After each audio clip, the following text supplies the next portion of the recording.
ഞാനിവിടെ കാണിക്കുന്നത് 2 chicken leg marinate ചെയ്യാനായിട്ടുള്ള ഇൻഗ്രീഡിയൻസ് ആണ്. അപ്പോൾ ആദ്യമായി ചിക്കൻ എടുത്ത് നന്നായിട്ടൊന്ന് സ്കൂർ ചെയ്തതിന് ശേഷം അതിലേക്ക് ഒരു ഹാഫ് ലൈമിൻ്റെ ജ്യൂസ് ചേർക്കുക, ഒരു 2 ടേബിൾ സ്പൂൺ തൈര്,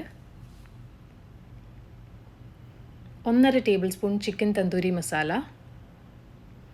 1 table spoon paprika powder, paprika ഇല്ലെങ്കിൽ കാശ്മീരി ചില്ലി പൗഡർ യൂസ് ചെയ്യുക, ആവശ്യത്തിന് ഉപ്പ്, പിന്നെ 1 ടേബിൾ സ്പൂൺ ക്രഷ് ചെയ്ത കസൂരി മേത്തി ലീവ്സ്, ഒരു 2 table spoon ginger garlic paste,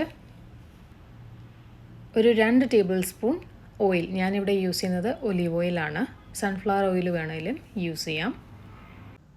ഇനി ഇതിലേക്ക് ചേർക്കേണ്ടത് ഫൈനായിട്ട് ചോപ്പ് ചെയ്ത കൊറിയാണ്ടർ ലീവ്സ് ആണ്. അപ്പം ഒരു പിടി മല്ലിയിലയും കൂടെ ഞാൻ ഇതിലേക്ക് ചേർക്കുവാണ്.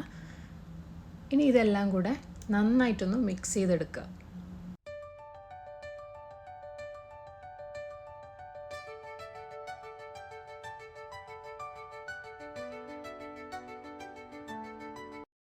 ഇപ്പോൾ ചിക്കൻ്റെ മാരിനേഷൻ എല്ലാം റെഡി ആയിട്ടുണ്ട്.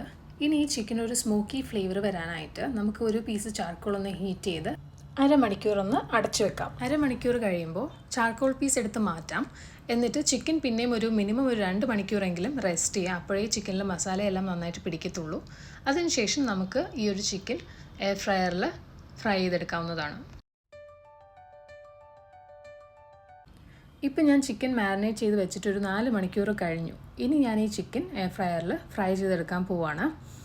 അപ്പോൾ ചിക്കൻ ഫ്രൈ ചെയ്യാനായിട്ട് ഞാനിനി എക്സ്ട്രാ ഓയിലൊന്നും ചേർക്കുന്നില്ല. കാരണം നമ്മൾ ചിക്കൻ മാരിനേറ്റ് ചെയ്യുന്ന സമയത്ത് ഓൾറെഡി എണ്ണ ചേർത്തിട്ടുണ്ടായിരുന്നു. അതുകൊണ്ട് ചിക്കൻ പീസ് എടുത്ത് വെച്ചതിന് ശേഷം ഒരു സൈഡ് 15 മിനിറ്റ് വെച്ച് കുക്ക് ചെയ്യാം. മൊത്തത്തിൽ അരമണിക്കൂർ കുക്ക് ചെയ്യുന്നു. അതിൽ ഒരു സൈഡ് 15 മിനിറ്റ് ആകുമ്പം തുറന്നതിന് ശേഷം അത് ആ ചിക്കൻ ഒന്ന് തിരിച്ചിടുന്നു. എന്നിട്ട് പിന്നെയും 15 മിനിറ്റ്, അങ്ങനെ ടോട്ടൽ അരമണിക്കൂർ കുക്ക് ചെയ്യാം. അരമണിക്കൂർ കുക്ക് ചെയ്യുമ്പം ചിക്കൻ നന്നായിട്ട് കുക്കായി കിട്ടും.